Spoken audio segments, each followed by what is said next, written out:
This is Hidden Killers with Tony Bruschi. Here now, Tony Bruschi. Here's the part no one can explain. How do you commit 4 brutal murders in a house? Literally dripping blood through the walls and leave behind almost nothing. If you're new to this case, and you're like, that sounds a bit extreme. I know, it sounds a bit extreme. Early on in this case, well, the bodies were still in the house even after they'd been removed.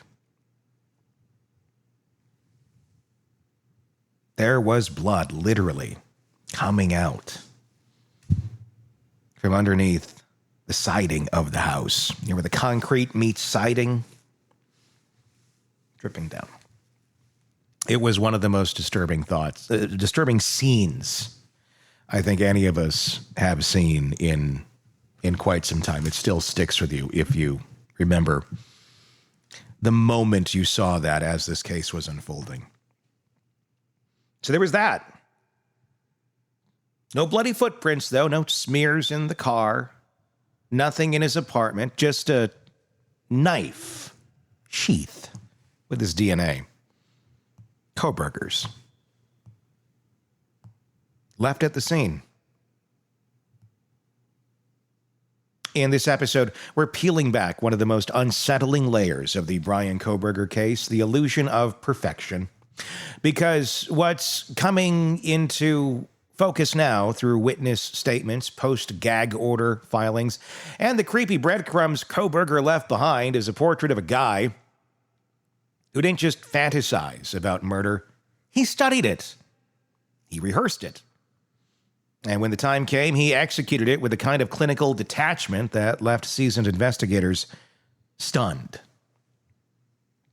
But even now, it's full of holes. Was there really an ID belonging to one of the victims found among his things? Did he actually clean that well? Or did police just miss what they should have caught? And what's with the now infamous thumbs-up bathroom selfie taken hours after the crime? Was that just post-murder vanity, or was it something darker, a nod to killers he looked up to? Joining me again is New York Times best-selling author and award-winning journalist Howard Blum, who's been digging into these unanswered questions since day one, and Robin Dreeke, retired FBI special agent, former chief of the Counterintelligence Behavioral Analysis Program, who knows what obsession looks like, more importantly, what it hides. Together, we're digging into the why behind the still missing evidence and the who that Kohberger might have been trying to become. Was this the work of a clean freak, a psychopath, or someone trying to engineer his own legacy by borrowing pieces from the monsters before him? Bundy's charm, BTK's precision, Norman Bates' silence, and Elliot Rodgers' warped manifesto. At some point, you have to ask, was Bryan Kohberger trying to become the next great American serial killer, or just plagiarizing their playbooks and hoping to get away with it? Let's break it open. There were reports, not officially confirmed due to the gag order, that investigators had found an ID of someone associated with the King Road house. And that's as close as I believe the terminology ever got to putting it on someone or one of the victims at the house, that those IDs were connected to someone amongst Kohberger's belongings. Have you heard anything through your sources, Howard, about the alleged ID discovery, if it was ever true, and how significant, obviously, would be a major piece of evidence if that was out there? I'm surprised we hadn't heard more about it yet, if in fact it is true. I've been trying to find out about it, and like you, it would be a major piece of information, a major bit of connective tissue. And I have been able to find out nothing at this point. I don't believe it was the ID from someone in the house, but time will tell. And again, perhaps I think you're thinking wishfully about this outpouring of information. I think it's going to be a slow trickle over the next decade. Let me ask you about that. I mean, beyond the knife sheath, the DNA records, the kind of extenuating pieces that are kind of adding on to pieces that we already knew about. It seems to be what we're seeing a lot of right now. Beyond that, what is there other physical or forensic evidence that has come out, or statements that people have made since the gag order has lifted, that have stood out to you most? I mean, you were raising all these questions, and I've seen nothing since the gag order has been lifted that makes the case against him any stronger. It's still a mystery. And that's why we come back to the president's statement. Will he have to speak? Will he have to say anything? I don't believe he will. But again, this case began in mystery. That's what pulled me into it, the first part. And it's going to end with the mystery still outstanding. It makes you wonder a little bit. Robin, do you have a question? No, I'm in the same boat. There's so many blank spaces that it'll be interesting to see if Kohberger can, over the period of time, kind of like the BTK situation where he's going to keep doing this leakage to keep attention on himself, or he's going to face something other in prison that's going to preclude these disclosures over time. It's like you want one and not the other.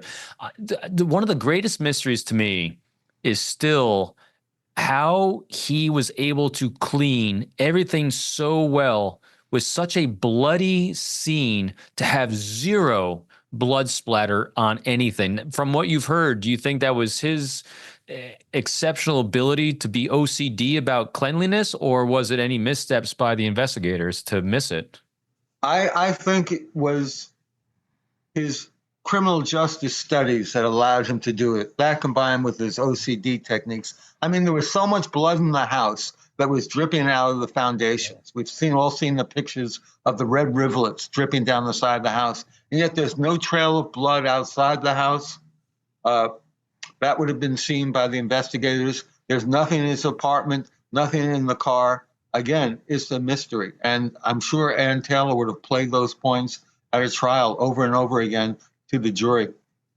It makes you wonder what we're going to find out about that specific element of this with information coming out from the prosecution beyond just Ann Taylor. Did they ever figure out how he got away with keeping such a cleanly situation? That to me, that statement that was made. If the prosecution had anything, why didn't Bill Thompson reveal it in his statement at the plea deal? Again, that plea deal statement introduced nothing except one new bit of information that they too believed that only one of the students was the primary target. Yeah, very true.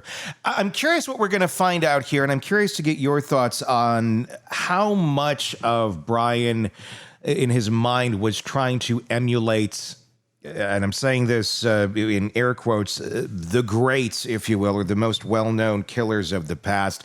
That photo in the shower, to me, right away stood out. It reminded me of not only the movie Psycho and that character, the Norman Bates, but also American Psycho, the movie. The elements of his dress were very similar. The tight white shirt, the smile, the thumbs up. So many things seem to be nods in the way of Kohberger to other killers of the past, fake and both real. The thumbs up, the Bundy.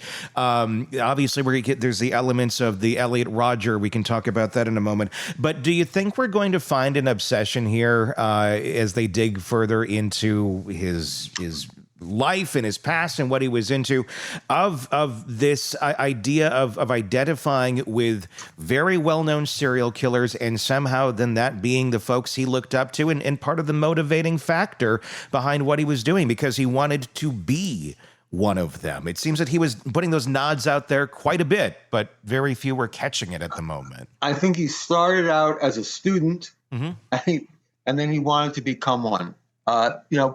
His teacher, Professor Ramsland, talks about how fantasy breeds the real thing. You want to experience it yourself. And he read all about the serial killers. He fantasized about it, and then he was going to become like them. There were references, conscious and unconscious, to the people he studied. That's part of his MO. I wonder, did he have his own identity? Because he was so, I'm going to say new to this. It sounds so callous, but new to this world of this sort of thing. Had he gone on, there probably would have been more. But I'm wondering, did he have an identity of his own? Or is Bryan Kohberger a very interesting subject here? Is he's more of a cornucopia of all these different elements of different killers, all kind of pushed into one, and he's picking and choosing the elements that he wants to be based on that kind of learned behavior. He's trying to commit, I believe, and this is just me speculating, hypothesizing, commit the perfect crime. And to commit this perfect crime, he had to take elements of all the people he studied.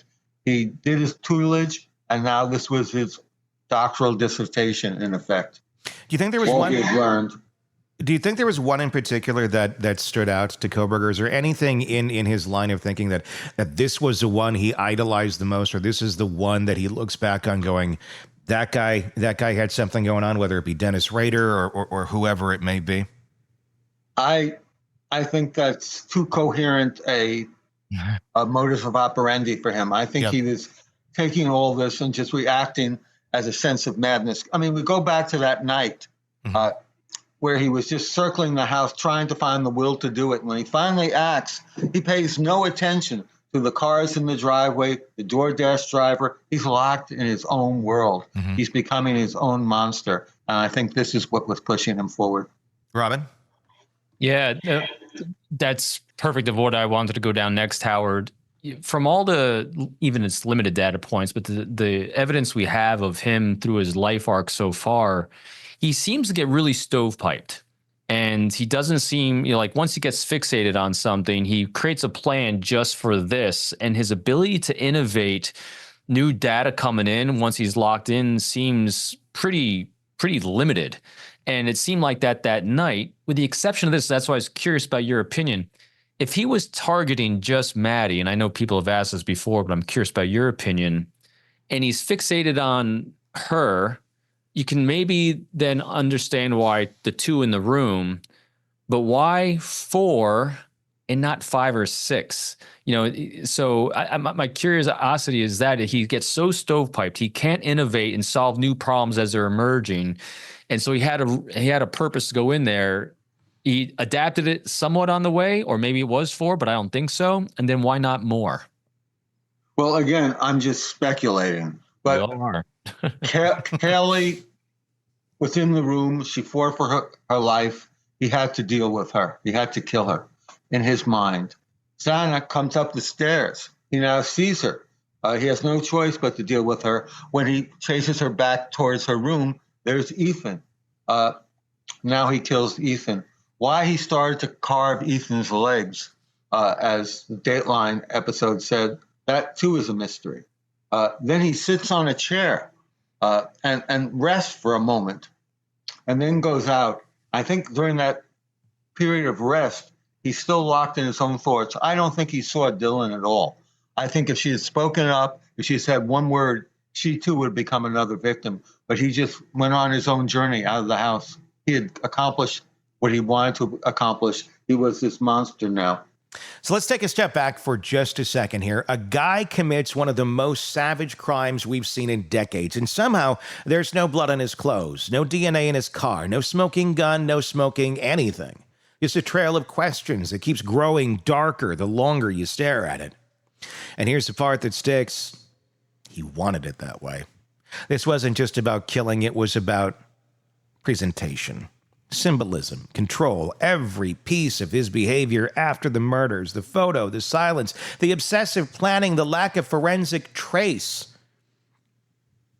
It reads like a performance. And the fact that we're still talking about him in these terms, that may have been the real goal all along. As Howard pointed out, Kohberger didn't just act, he curated. He took bits and pieces from the killers and studied like a kid, cobbling together a science fair project. Bundy's charismas, BTK's planning, the false confidence of American Psycho, the bitterness of Elliot Rodger. He wasn't trying to invent a new monster. He was building one out of spare parts. But the question is, did he ever fully become it? Robin framed it perfectly. Kohberger wasn't innovative. He was stovepiped. Once he locked into a plan, that was it. No improvisation, no deviation, which might explain why 4 people died, but not 5 or 6. Maybe Dylan was spared because she didn't interrupt the script, because Kohberger couldn't pivot. His plan had already ended. And yet, for all the studying, the obsession, he still dropped the sheath. He still left a digital trail. He still miscalculated the one thing he seemed to crave most: legacy. Because without a trial, without a manifesto, without a final reveal, he's just another broken man behind bars, waiting for someone to ask him why, waiting for his fan club of criminal psychologists to show up, waiting to become the thing he always dreamed of being. Not a man who got away with murder, but a man who made us all keep looking over our shoulders. Maybe in the end, that's what he wanted. And in the end, that's what scared him most, the possibility that he wasn't original enough to matter, and still doesn't today. We'll be watching out to see what else leaks, because if there's one thing we've learned in this case, it's that the silence, it always means something. Big thank you to Howard Blum for joining us in the conversation, and Robin Dreeke as well. And you too. Let's hear your thoughts in the comments section on our YouTube channel. Just search Hidden Killers with Tony Bruschi. If you haven't already, hit subscribe there and join in that conversation. If you're on our other channels, the podcast channels on Apple Podcasts, Spotify, iHeart, hit subscribe there as well. But also please do check out our YouTube channel so you can be part of our conversation on this case and the many that we are covering for you right here at the Hidden Killers Podcast and True Crime Today. My name is Tony Bruschi. Thank you for joining us. We'll talk again real soon. Want more on this case and others? Then press subscribe now and don't miss a moment of true crime coverage from Tony Bruschi and the Hidden Killers Podcast.